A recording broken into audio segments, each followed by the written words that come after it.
Hello everybody, welcome to All India Jubo Computer Saksharata Mission, a complete online computer education system. In this session, we discuss about operating system, the basics of operating system, how operating system are works with the help of some PPT slide. So, if you want to discuss about operating system is a software.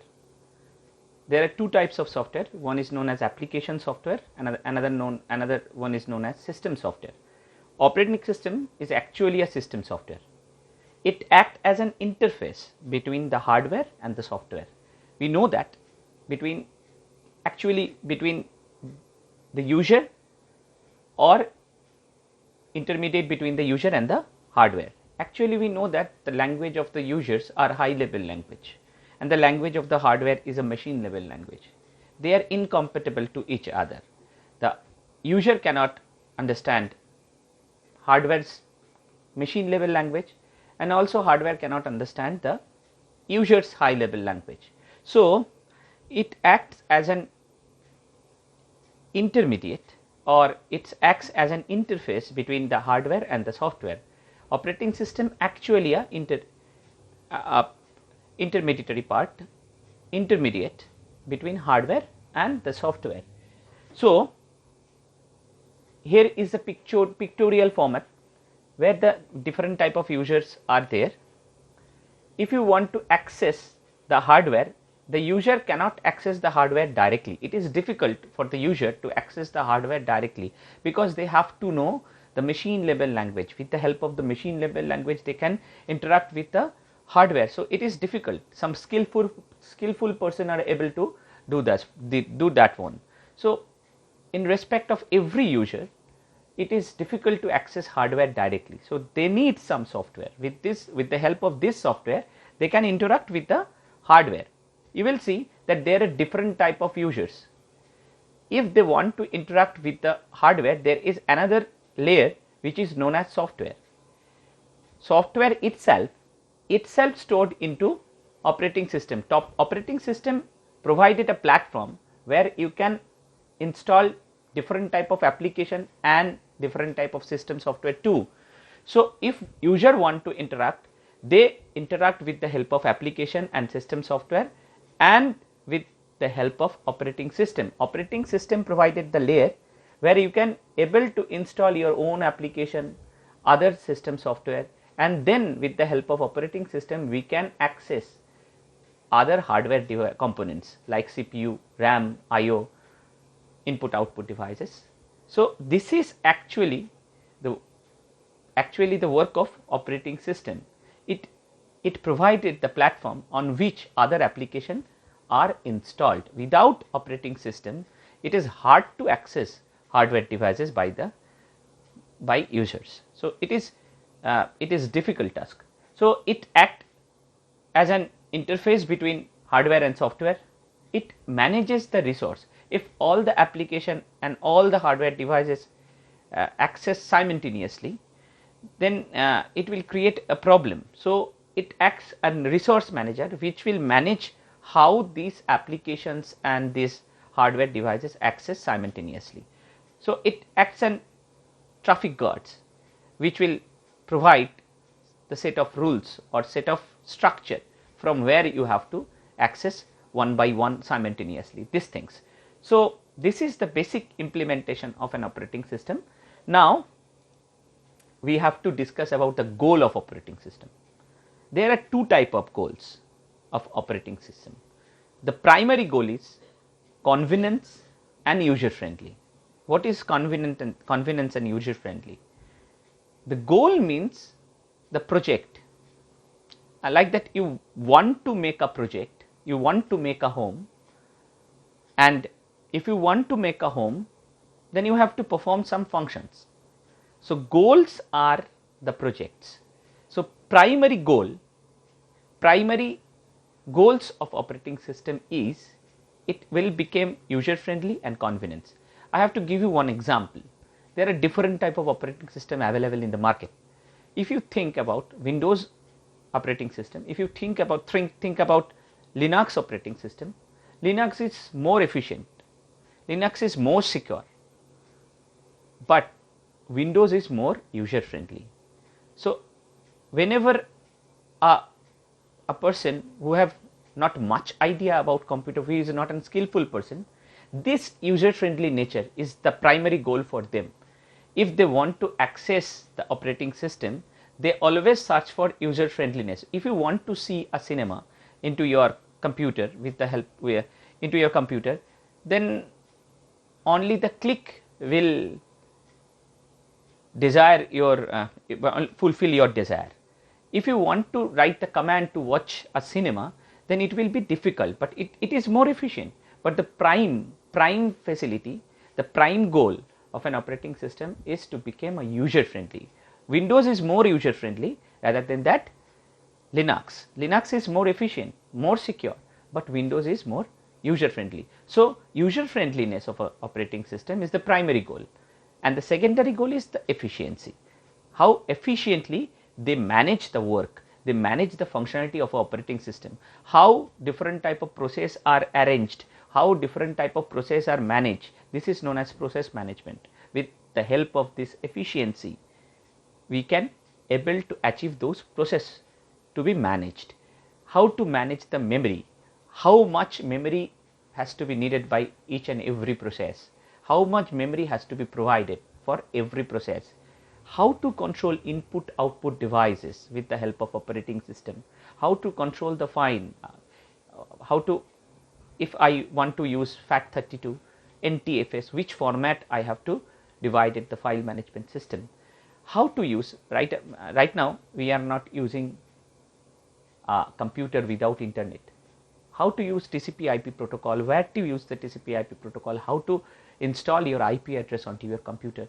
All these things are managed by operating system, also the security too. These things are managed by your operating system. So, what are the goals of an operating system? There are two types of goal, one is primary goal, one is secondary goal. What is the difference between primary and secondary goal? With the example we will discuss, and with this goal we have to perform some functions. The functions are to manage the process, to manage the memory, to manage the input output management, to manage the files, network and the security. These are the actual goal and functions of operating system. So, what is operating system, how it connected with the how it create an interface between the users or the other softwares and hardware, and what are the goals and the functionalities of operating system, function to be performed by an operating system. Now we are discussing the different type of operating system and how they evolved in the history. At first we use mainframe computer which have less memory. The memory is the most important problem on that time. Common input and output devices are on that time are card reader. With the help of punch card we can able to insert, able to give any input to the computer.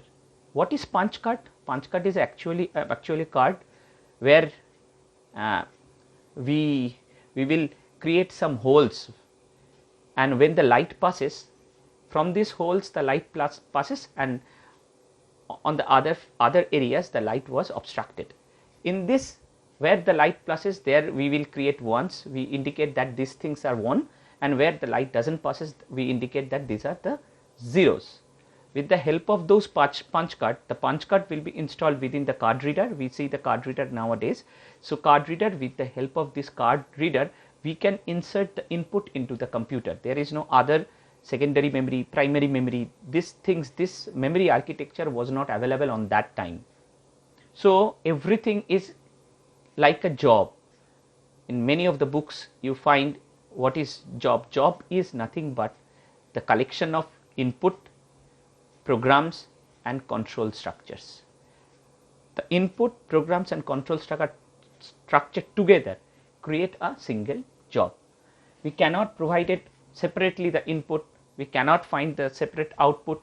With the help of the punch card we provided the input, and with the help of the punch card we find the output. There is no other terminals and other things on that time, and there is no memory concept. There are little memory and within this latent memory the maximum space will be occupied by the operating system. When the process came, this program when the input came and the program will be executed on that time, little bit of memory will be available for these programs, and after that they will create it. The CPU will generate the output and it will perform only the addition, subtraction, multiplication, this type of basic operation only. No complex operation are performed by using this card reader, punch card and tape drives. So input job is given in the form of punch card and result also appear in the form of punch card after processing. OS was very simple on that time and very simple tasks are performed, and major task is to transfer the control from one job to another job. This is the main function of the OS on that time in mainframe computer. After that one, very important improvisations came, which is known as batch processing. What is actually batch processing? The similar type of job, this operating system are not interactive operating system. Which is interactive operating system? Which will interact with you. When you go to the ATM, if you insert your card, then this machine asks you to enter your PIN. This is known as interactive system. These operating systems are not interactive in nature. So the mainframe computer, the operating system which we use in mainframe computer, they are not interactive. Also the batch processing operating system are not interactive. The job with similar needs, in the mainframe computer we provided a single job. After the job was completed, the second job was inserted. On that time we provided this job manually with the help of punch card. If you does it very fastly, you will provide this job in 1 second, but computer are digital device, CPUs are digital device, they calculate everything in an enormous speed. Right now in our days the processor are 2.3 gigahertz, that means 230 crore clock pulse it can generate within a single second. You cannot imagine of the speed of any other devices to CPU. So maximum time the CPU became idle, that means they are free, they doesn't do anything. The minimum amount of the CPU utilizations have happened in mainframe computer and batch processing too, because batch processing operating system are not interactive also. They are still not interactive. So what is the difference of mainframe computers to batch processing computer? The jobs, the similar kind of job taken together collectively called as a batch. So if it became the loading of compiler, it less number of compiler was load. It created difference in compiler loading. In the batch job execute one after another, that save time from activates like loading compiler. The compiler load less time in compared to mainframe computer. In mainframe computer, if there is 100 jobs and they are provided individually, 100 time compiler will be loads. In batch processing, like 10 job, 15 job, 20 job collectively getting into a batch. This batch will be similar kind of job are collectively used into a single batch. Jobs with similar needs are batched together and execute through the processor as a group. So once for one batch compiler has been executed, it will finish all the similar kind of job within this batch, and after that one it will again load it. So if there are 20 job into a batch, then it will only come out for 5 times.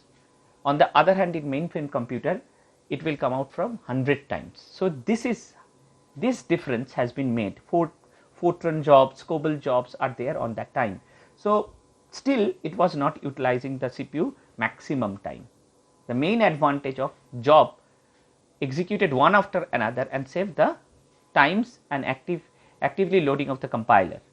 So it is also you don't need any human intervention needed on uploading the batch one by after, it will simultaneously uploaded. These are the advantages. There are no much disadvantages, but there is so many opportunity to develop this type of batch processing because they are still not interactive. They are not using the CPU maximally. So now the spooling concept has come. Spooling means simultaneous peripheral operation online. The meaning of spooling is simultaneous peripheral operation online. That means one job is executed, and the main difference is that input and output device are relatively slow compared to CPU, because input and output, if you want to produce a input, then you should type something into the input device. It will rather than that slow according to the clock pulse that I have discussed in earlier section. So it is because of that the CPU is a digital device. You cannot compare the speed with the help of input and output device. Spooling provide, first time spooling provide the data is stored on a secondary disk, secondary device like disk, hard disks. Directly data are not interacted by through input device, they are not interacted by CPU. It will stored onto the hard disks. After that one, through main memory they are interacted, because disk, main memory, all are digital device. So it increase the speed. So in spooling, data is stored onto the disk and then CPU interact with via main memory. So hard disks provided this data through main memory to the CPU. Input and output device in that case, in that development, are not able to directly access the CPU. This is the most important development in there. Input and output, this means keyboard, mouse, printer, these things. Spooling is capable of overlapping input output operation for one job with CPU operation with other job. So when the CPU became idle, it indicates CPU to do the next job. Within this ideal state, they are able to, the CPU utilization became more according to spooling. So this time when the CPU became idle, on that time they interact, they indicate that there is another task. So you can access this one by one. So it is little bit of CPU utilization became more. It is where the CPU utilization became more, and it became little bit fast, because when you provide data from input device is manually interacted. On the other hand, CPU is digital. So there are huge speed mismatch happened. But in this case, from main memory the data has to be provided to CPU, the speed mismatch became little bit better. Okay.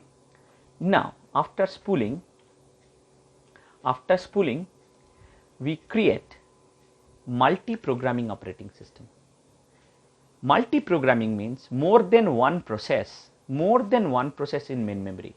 There is one process in spooling, but here we implemented more than one process in main memory are ready to be executed. The process generally required CPU time and input output time. So if running process perform input output operation on that time other event which do not require CPU, then instead of sitting idle, CPU make a context switch and pick up some other process, and this idea will be continued. So CPU utilization became higher. When one process has done, when one process interact with input and output, on that time CPU doesn't do anything. On that time, this type of multi-processing operating system are able to provide another process to the CPU. So the CPU's ideal situation overcome with this multi-processing system. CPU is less ideal, because when a process interact with input output, on that time CPU are able to perform another task. So it really improves the CPU utilization, and less waiting time and response time are achieved with the help of this multi-programming operating system, because instead of one process, now the main memory have multiple process in it, and it can access when one process access input output. On that time CPU are able to access another process. When this process are access other things, CPU can able to access another process. So CPU utilization became more. The main motto, the main goal to improve CPU utilizations as much as possible. So multi-programming operating system increase the CPU utilization like that. Then we will create multitasking operating system and time sharing operating system. Multitasking and multi-programming with time sharing means only one CPU but switches between process so quickly that it gives an illusion that all execution happen in a same time. The task in multitasking may refer to multiple thread or of the same program. Main idea is better response time and executing multiple processes together. So this is how an operating system should perform. There are different, in a mainframe computer we use different type of systematic operating system. In batch processing what we have done, and in spooling what we have done, in multi programming operating system what we have done, and in multitasking operating system what we have done, we have just increased the CPU utilizations with the help of these things. And what are the goal of operating system, what are the primary goal, what are the secondary goal, and what are the functionality of an operating system. With the help of these things we can achieve different type of goals. This is the preliminary idea of an operating system. So that's it in this class. We have a little bit of idea what is operating system, how it interact with hardware, how it became an interface between the users, some other operating system and hardware. It provide a platform to install other application on it. We will discuss these things simultaneously in this class. This will provide you the basic idea, basic knowledge of operating system. That's it for today. We will see you in another class within another topic.